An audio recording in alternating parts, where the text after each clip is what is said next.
Halo adik-adik, di video kali ini kita akan belajar materi kelas 4 tema 4 berbagai pekerjaan. Subtema 3 pekerjaan orang tuaku.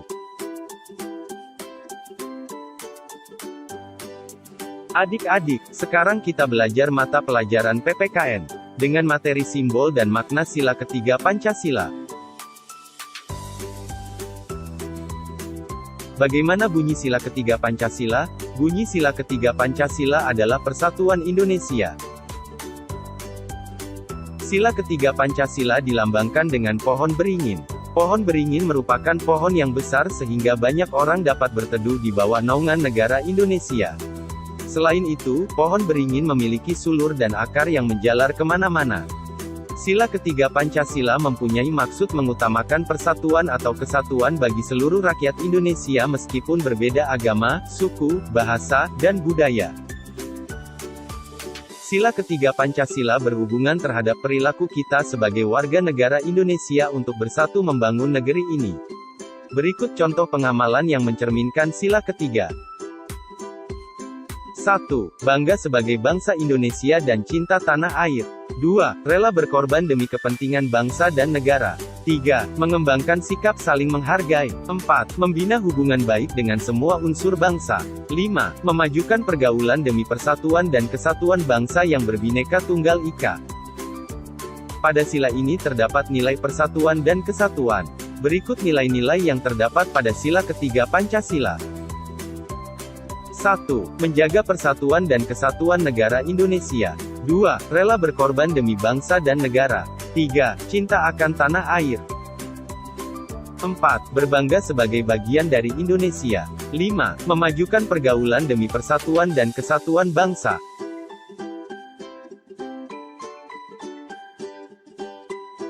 Adik-adik, sekarang kita belajar mata pelajaran bahasa Indonesia dengan materi dongeng. Apa yang dimaksud dengan dongeng? Dongeng adalah cerita yang tidak benar-benar terjadi.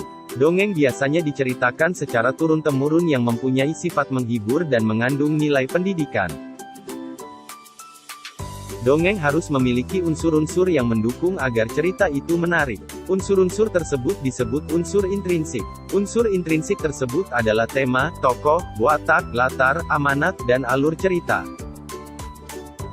Kemudian, secara umum, cerita dongeng tersusun atas 3 struktur sebagai berikut. A. Pendahuluan, yaitu bagian pengantar dalam cerita dongeng. Bagian ini biasanya dibuat untuk menjelaskan secara ringkas isi cerita dongeng. B. Isi, yaitu bagian utama dan terpenting dari suatu dongeng. Bagian ini biasanya menceritakan setiap kejadian secara berurutan. C. Penutup, yaitu bagian akhir dari cerita dongeng yang biasanya berisi pesan moral dan kata penutup.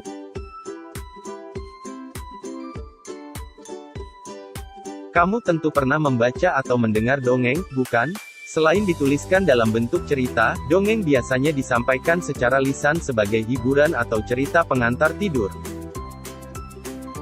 Berikut ini jenis dongengnya, antara lain. 1. Mite atau mitos adalah jenis dongeng yang menceritakan hal-hal yang berhubungan dengan kepercayaan dalam masyarakat. Beberapa contoh mitos, antara lain, Dewi Sri, Nyi Roro Kidul dan Joko Tarub. 2. Sage yaitu jenis dongeng yang ceritanya mengisahkan sejarah tokoh tertentu yang memiliki keberanian, kepahlawanan, kesaktian, dan kebaikan. Contohnya, Lutung Kasarung, Calon Arang, Ciung Wanara, dan Air Langga. 3. Fabel yaitu jenis dongeng yang menceritakan mengenai kehidupan hewan di mana hewan-hewan tersebut dapat berperilaku seperti manusia. Contoh fabel, antara lain kancil dan buaya, semut dan belalang, dan lain-lain. 4. Legenda yaitu jenis dongeng yang menjelaskan tentang terjadinya suatu daerah. Contoh legenda, antara lain asal-usul Danau Toba dan terjadinya Gunung Tangkuban Perahu. 5. Parabel yaitu jenis dongeng yang ceritanya mengandung nilai-nilai pendidikan, baik pendidikan moral, agama, atau pendidikan lainnya yang disampaikan secara tersirat. Contoh parabel adalah malin kundang.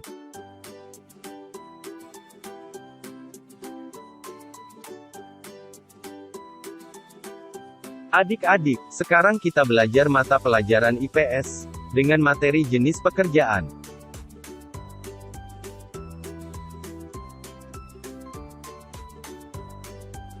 Berdasarkan hasilnya, jenis pekerjaan dapat dibedakan menjadi pekerjaan yang menghasilkan barang dan menghasilkan jasa. Barang adalah segala sesuatu yang dapat dilihat dan dirasakan manfaatnya. Meja, kursi, dan baju disebut barang. Contoh pekerjaan yang menghasilkan barang, antara lain tukang kayu, petani, nelayan, pedagang, penjahit, dan perajin. Jasa adalah sesuatu yang tidak dapat dilihat, tetapi dapat dirasakan manfaatnya. Contoh pekerjaan yang menghasilkan jasa adalah dokter, guru, montir, polisi, pegawai, buruh, sopir, pelukis, dan kuli. Pekerjaan yang menghasilkan jasa dapat digolongkan menjadi dua, yaitu pekerjaan yang mengandalkan pikiran dan otot. Contoh pekerjaan yang mengandalkan pikiran atau otak, yaitu guru, dokter, dan direktur. Contoh pekerjaan yang mengandalkan kekuatan tenaga atau otot, antara lain buruh, kuli panggul di pasar, pelabuhan, atau terminal. Mereka akan mendapatkan imbalan atau upah yang berupa uang setelah memberikan jasa tenaganya. Kegiatan ekonomi penduduk Indonesia meliputi usaha di bidang pertanian, perkebunan, peternakan, perikanan, perindustrian, perdagangan, dan jasa.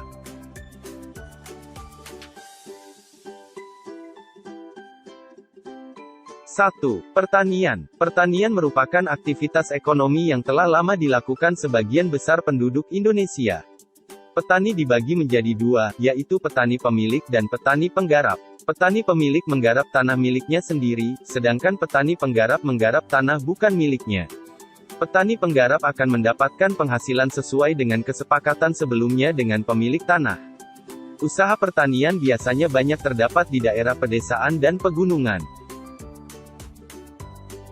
2. Perkebunan. Perkebunan merupakan usaha budidaya tanaman yang memiliki nilai ekonomi tinggi. Usaha perkebunan banyak dilakukan di daerah dataran tinggi dan pegunungan. Tanaman perkebunan dapat digolongkan menjadi dua, yaitu tanaman musiman dan tahunan. Tanaman perkebunan musiman biasanya berumur pendek, seperti tebu, rosella, dan tembakau.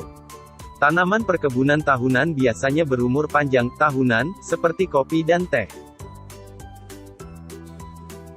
3. Peternakan. Peternakan merupakan usaha manusia dalam pemeliharaan dan pembiakan hewan.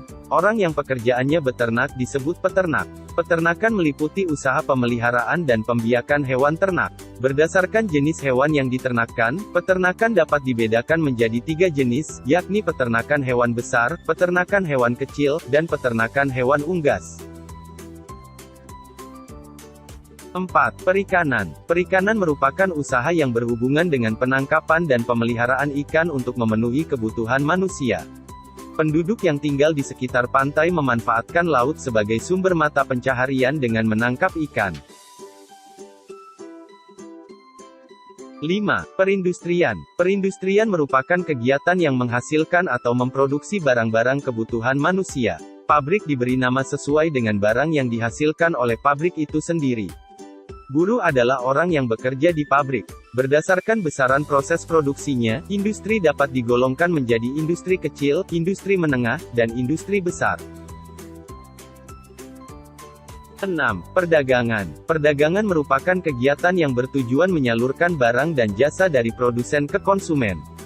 Barang-barang yang diperdagangkan dapat berupa hasil-hasil pertanian, peternakan, perkebunan, perikanan, dan barang hasil industri. Dalam kegiatan perdagangan, penjual akan memperoleh penghasilan berupa laba keuntungan dari selisih antara harga beli dengan harga jual. 7. Jasa. Jasa merupakan bentuk usaha yang dilakukan dengan cara memberikan pelayanan terhadap konsumen. Contoh usaha di bidang jasa, antara lain jasa transportasi, perusahaan asuransi, pengacara, dokter, dan bengkel.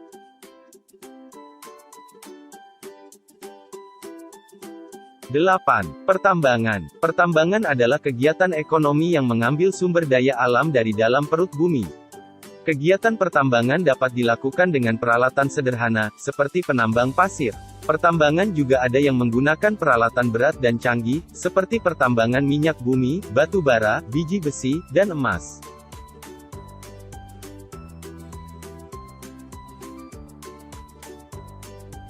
Adik-adik, sekarang kita belajar mata pelajaran IPA, dengan materi upaya melestarikan sumber daya alam. Kemajuan teknologi sangat membantu manusia mengolah sumber daya alam untuk mendatangkan manfaat. Pemanfaatan dan pengambilan sumber daya alam apabila tanpa diimbangi dengan pelestarian akan memengaruhi keseimbangan ekosistem dan kerusakan lingkungan. Pemanfaatan sumber daya alam yang berlebihan dapat merusak lingkungan. Agar lingkungan tidak rusak, pemanfaatan sumber daya alam harus dilakukan secara lestari. Usaha pelestarian lingkungan hidup tidak hanya merupakan tanggung jawab pemerintah saja, melainkan tanggung jawab bersama antara pemerintah dengan masyarakat. Daur ulang sebagai upaya melestarikan sumber daya alam. Penggunaan sumber daya alam dalam jumlah yang besar pada umumnya akan memperbesar masalah pencemaran. Pencemaran akan mengurangi kemampuan lingkungan dan sumber daya alam untuk memperbaiki diri. Salah satu cara yang dapat dilakukan untuk mengurangi pencemaran dan penyusutan sumber daya alam adalah melakukan daur ulang. Daur ulang adalah kegiatan memproses kembali bahan atau barang yang pernah dipakai, barang bekas, untuk mendapatkan produk baru.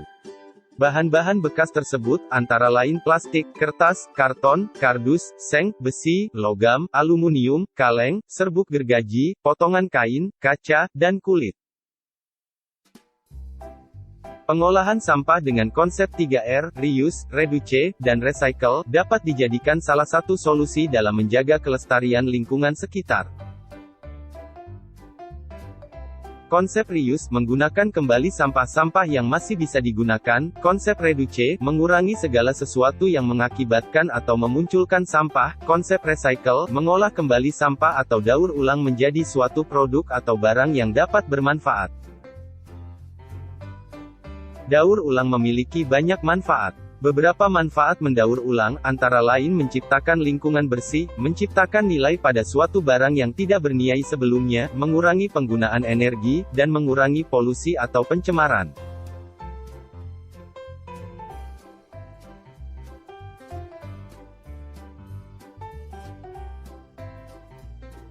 Adik-adik, sekarang kita belajar mata pelajaran seni budaya dan prakarya, dengan materi menggambar bentuk 3 dimensi. Sekarang kita akan mempelajari prinsip dalam menggambar bentuk 3 dimensi. Ada beberapa prinsip yang perlu diperhatikan dalam menggambar bentuk. Prinsip menggambar bentuk meliputi model, proporsi, komposisi, perspektif, serta gelap dan terang.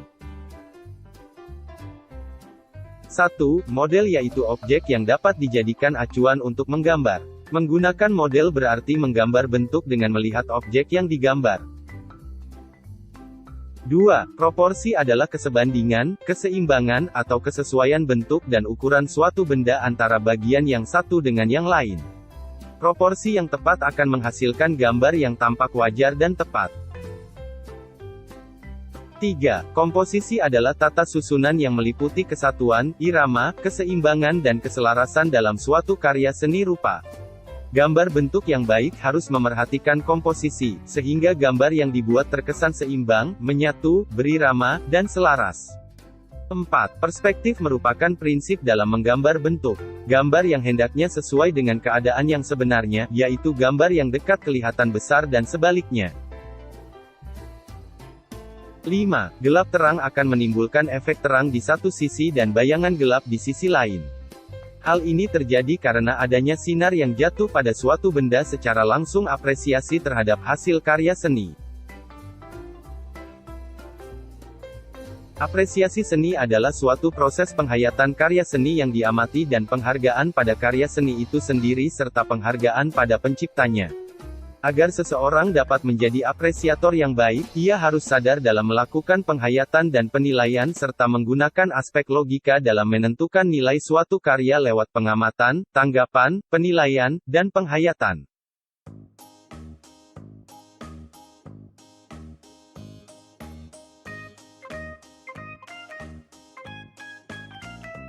Adik-adik, demikianlah pembahasan untuk subtema ini. Semoga bermanfaat dan selalu belajar dengan giat.